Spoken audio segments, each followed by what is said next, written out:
Hi, Scott Whitley here, hope you're doing well, and welcome to this, the penultimate instalment in my 12 bar blues series of bass lessons. This is by no means the end of me teaching 12 bar blues related bass stuff on YouTube. It just means that I'm kind of going to bring this mini series to a close, and moving forwards my weekly bass videos, bass related videos, will be kind of mixed through. You know, one week it might be a 12 bar thing, the next week it might be something like to do with slap bass, the week after that it might be a gear review or how to set up your bass or whatever. So it's going to kind of be mixed through, but it'll still be in there.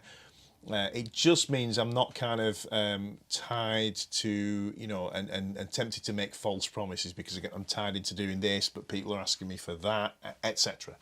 So if you haven't already, I highly recommend you check out my March 2020 update. I'll put the link in the description below, and if I can, I'll put it on the screen now.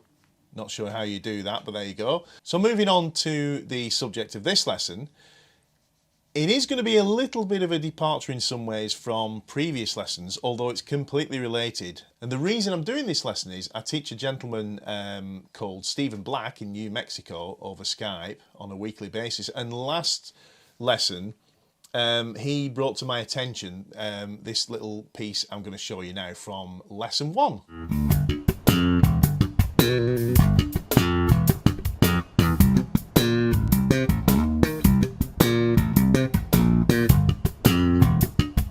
He really loved that little section, and that was from lesson 1, as I say, and it was where I was kind of demonstrating how you can play about and improvise over the 12 bar blues. So we did a lesson on that on Wednesday, and because it's fresh in my mind, I thought I'd share it with you guys, because he can't be the only one that kind of latched onto that little figure. Of course, this lesson does incorporate the slap bass technique, so if that's something you've never tried before or you want to get a little bit better at before you kind of carry on with this figure, then I recommend you check out my Slap Basics series of videos. I'll put the link in the description below. And they take you from complete beginning, like you've never done it ever in your life before. So that would be ideal if you haven't.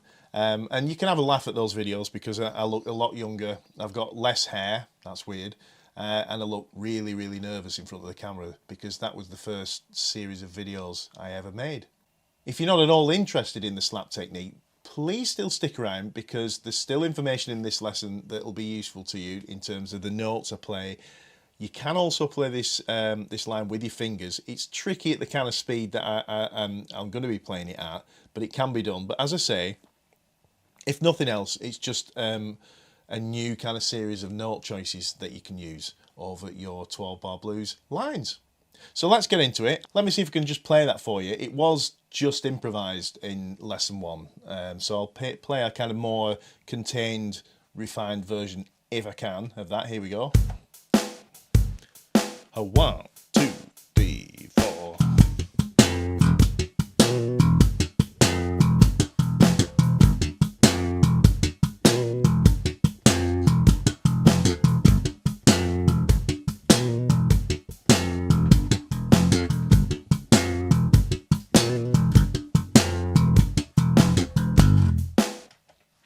There you go, that's the line. Let's get right into it. So it starts with, there are a couple of little ghost notey things that I'm going to intentionally omit. So don't think, hang on, you started with an open E or whatever. We'll get back to that. The actual main meat of the line starts with a G, all right? A low G, that's the 3rd fret on the E string. And then we do a pull on the octave of that G on the 5th fret on the D string. So let me show you again, a slapped G and a pulled octave G on the 5th fret on the D string. Now when you play that octave, you can completely let go of this G. You don't need to kind of, you know, hold it through. In fact, it's better if you don't, so you get this more staccato, choppy kind of feel, all right? So I'm going to exaggerate that movement, but you want to go, so you want to be not playing that at all. I don't recommend actually lifting your finger off like I did though, if you just kind of really let the pressure off, so it stops the string dead in its tracks, okay? if I take my finger off, you're likely to get that kind of ringing going on, okay? So it's going to be... So when I hit that octave, when I pull that octave, this finger is just lightly touching the E string. Okay, and then we have a muted slap, okay?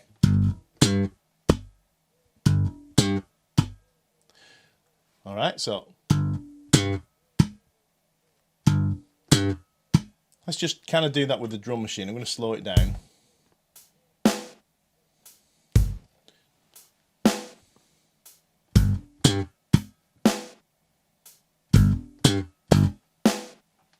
Slap, pull, slap, pull, slap, and that last slap's muted, remember? So let me just kind of confirm what I mean by muted.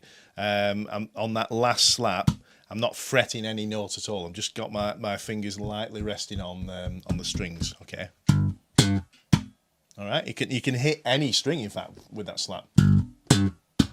Doesn't really matter, okay? 1, 2, 3.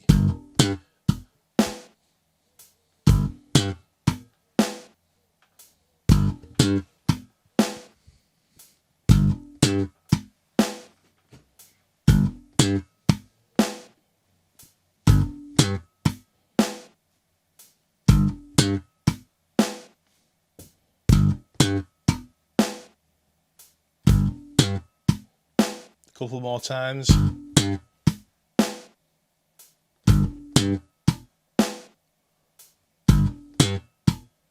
Okay, the next thing we do is we do a pull on the F on the D string. So that's the 3rd fret on the D string.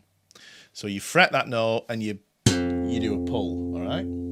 So you've got 4 things so far. Slap, pull, muted slap, big pull on that F there, all right? Now the first 3 things, the slap, pull, slap, keep those quite sort of clipped, so I mean quite short, staccato.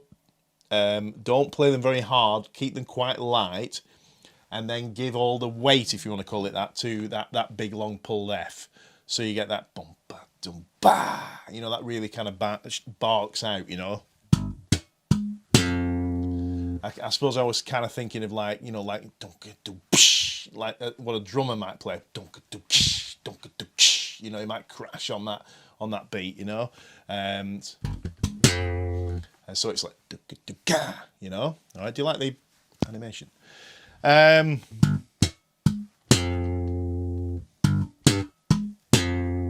let me just add, by the way, you can, that muted slap we're doing, you could totally do an actual G note there.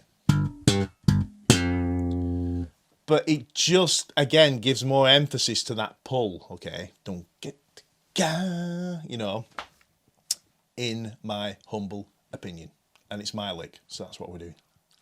Here we go.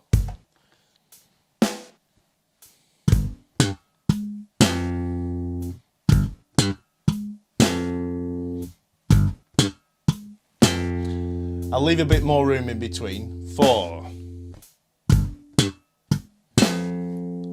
1, 2, 3, 2, 2, 3. 1, 2, 3, 2, 2, 3. 1, 2, 3, 2, 2, 3.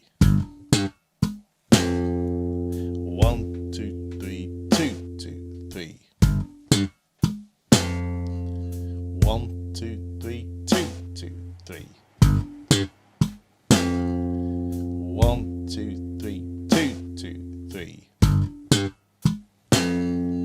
1, 2, 3, 2, 2, 3. One more time. So the next part of this pattern is, like I say, identical to start with as the first half. So you play that slap, pull, muted slap. And then instead of playing this F, or pulling this F, you pull the B flat, it's the 3rd fret on the G string, and you do a thing called a trill. All All right. So if you've never played a trill before, or never played a hammer-on or a pull-off or anything like that, then you might want to leave that trill thing, and I'll kind of address that at the end of the lesson just quickly. And what you could do for now is just literally play the straight note, okay? And that would give you this sound. So just before kind of, well, let me show you both ways. With the trill, it's slap, pull on the octave thing, like before, slap, pull, muted slap, trill, but faster. And without the trill, it's... So I'm going to play that with the drum machine slowly, first with the trill, and then I'll play it without the trill, okay? So use whichever you feel more comfortable with right now. 2, 2, 3.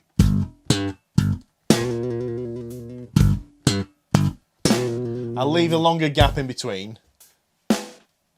1, 2, 3, 2, 2, 3. 1, 2, 3, 2, 2, 3. Slap, pull, slap. 1, 2, 3, 2, 2, 3. 1, 2, 3, 2, 2, 3. 1, 2, 3, 2, 2, 3. 1, 2, 3, 2, 2, 3. And then without the trill, 2, 3, 2, 2, 3.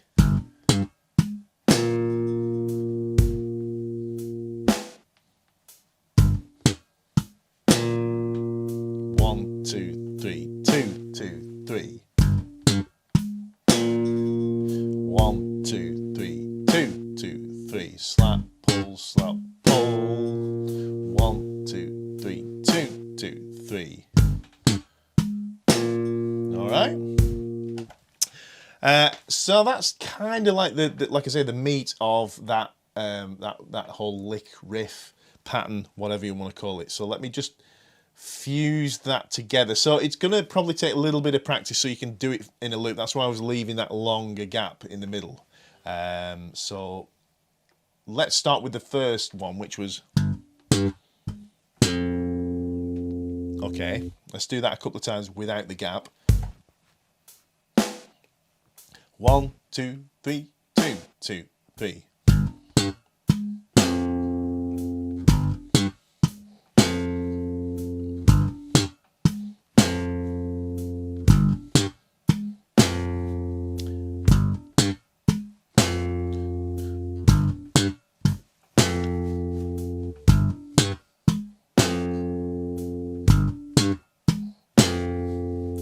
And now all you've got to do is substitute every other one for the, if you're doing it without the trill, or if you're doing it with the trill. I'm going to do it with the trill.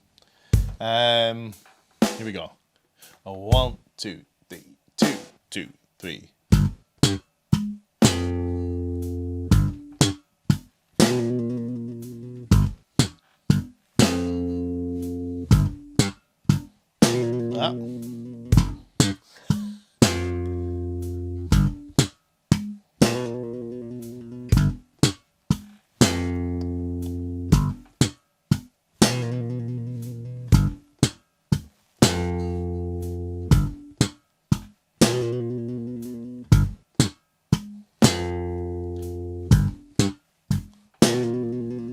So I apologise for, I keep fretting that low G. I'm being terrible.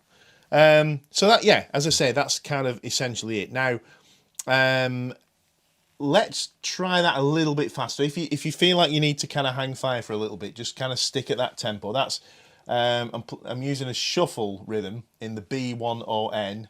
I'll put a link to that unit actually in the description below if they're still available on Amazon, because they're like really cheap, relatively cheap, and a great unit for practicing.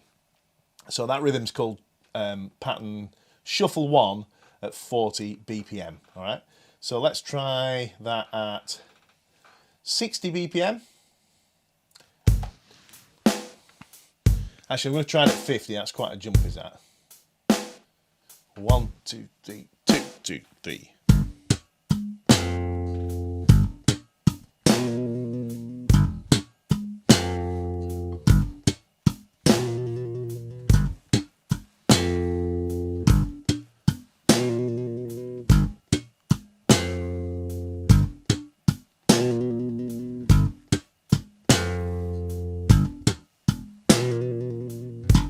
Ah.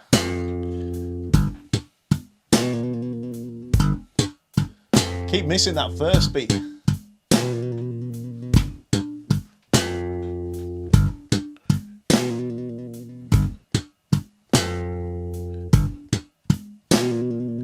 Because I'm trying to keep that going as long as possible. And then jump for that G. Jump for G. So that kind of essentially, let me speed that up quite a bit now. I'll recommend that if you need to, just take your time, build it up 5 or 10 BPM at a time, and then get comfortable at that speed and then push on after that. Here we go. This is at 70 BPM.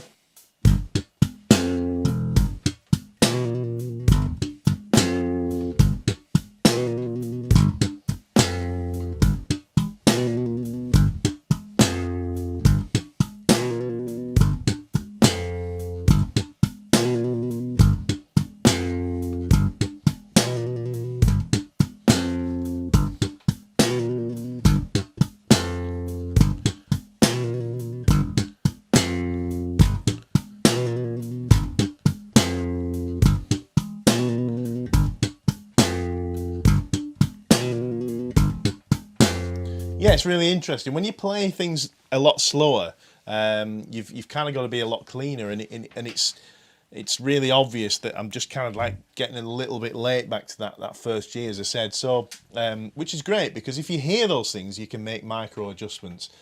And then, as I've said many times in lessons gone by, that you then, as you speed things up, that kind of comes with you, that cleanliness, if you like, that cleanness of execution comes with you. So let me just show you a couple of embellishments. I'm still going to look at that trill for those who are interested. That I kind of throw in. I'm throwing open E's in. Yeah, now and again. Like yeah, there.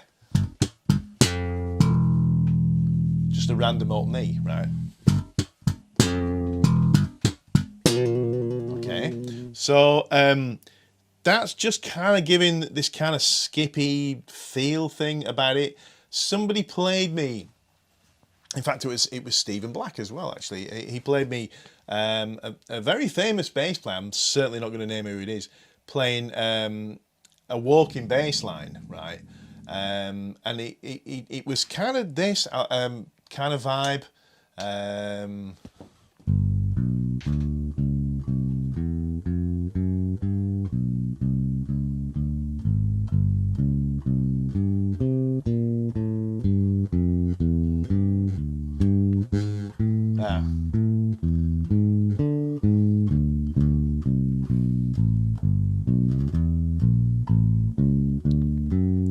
Something like that, it was, but the thing is, it could have just been a keyboard playing it, or a programmed thing. It was just bam, bam, bam, bam, bam, bam, and if you check out guys like Victor Wooten, I've learned so much from that guy, and he talks about this thing called 2 through 10, which is like everything else other than notes, really, and harmony, and those are the elements, if you like, of playing that make people's playing unique and have feel and fun and fire and all those other things, So that's kind of what's going on with the stuff I've been showing you here.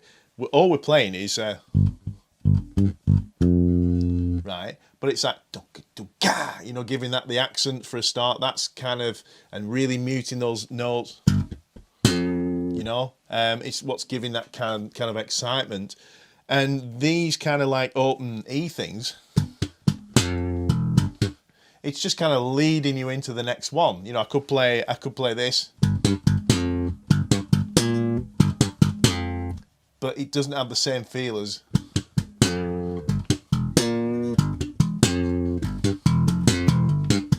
You know, all that stuff going on. So yeah, open E. So what I might do is do the first one, and then an open E, and then do the second one. All right. And I might do a variation as well where I go.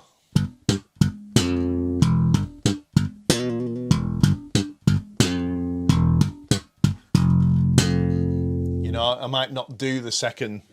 I might just go. You know, play something on an F perhaps. All right, just kind of, that's just me embellishing on that line, you know.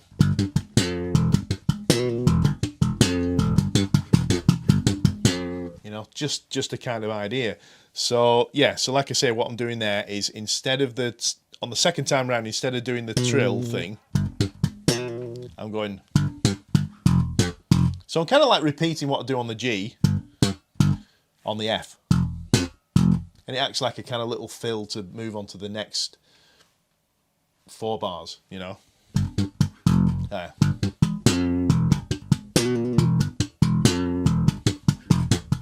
And then we go again, all right? One other one I'll throw in, when that gets up to speed, if you get this up to kind of, let's say you got it up to 120 BPM, which is some going, I think.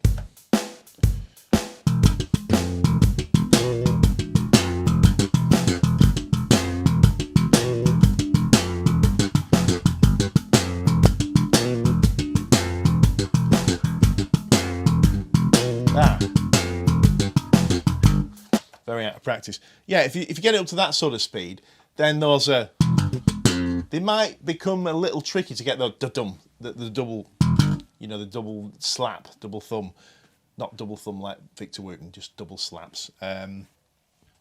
So what you could do is you could use a hammer-on, which this is a nice link into the trill lesson I'm going to do in a minute. Just going to do a quick mini lesson within a lesson on a trill. And what I'm talking about with this hammer-on is, you could, instead of going, you could go open E and let this finger do the work for the fretted G. So it's a hammer-on. So you open E and then hammer that note on, and then just do the pull and the muted slap. So open, hammer on, slap, muted pull, pull.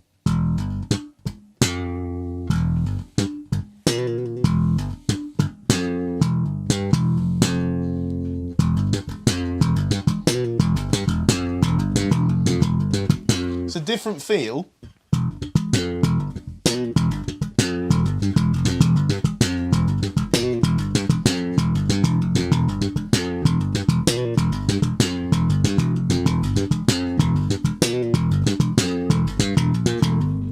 Alright, so it's a different feel, but hopefully it gives you an idea to play about with. More on that in future lessons. Very quickly, trill, okay? It's like a kind of loop, if you like, of a thing called a hammer-on and a pull-off. So if you've done hammer-ons and pull-offs, great. If you haven't, really quickly, a hammer-on is where you play a note, and I'm going to use the actual notes we need here.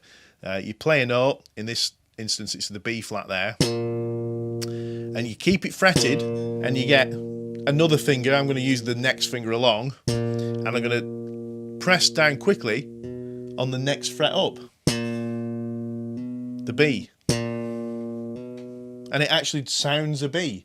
If I just do it out of nowhere, it's a lot harder, but it can be done.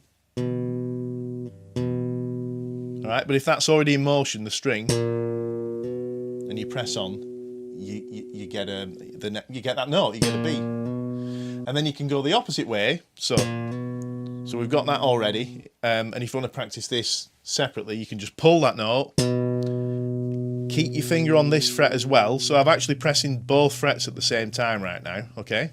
And then what I do is take this finger off. If I just take it off, you get this.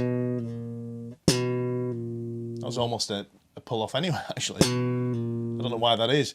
It should have been nothing. It should have been, but it wasn't. But to make it really strong anyway, you, rather than come off like this, you go that way and you actually pluck the string just like your finger does here. But that's got to stay anchored on. And like I say, if you kind of loop the two together, you get this.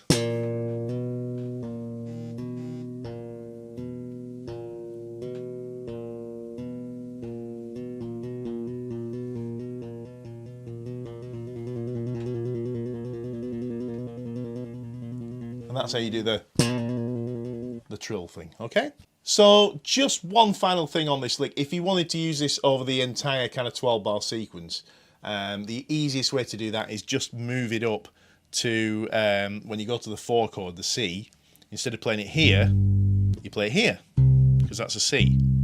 All right, that's the 8th fret. That. So you just do the same thing.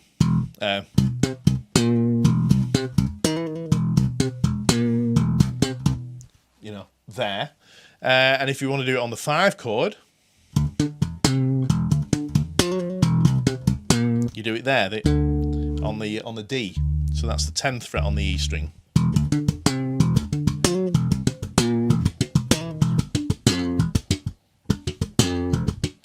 I keep putting that ghost note in, even though I shouldn't be doing. Sorry.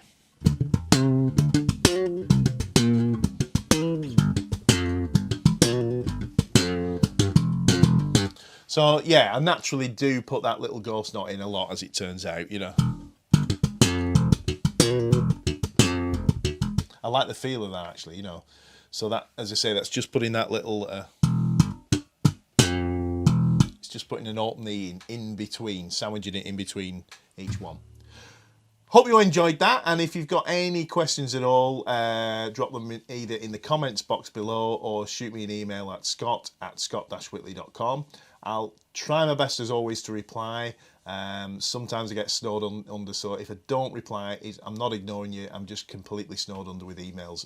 But I always try, when I get the downtime, to reply. It may be a year down the line, but I will do it, I promise.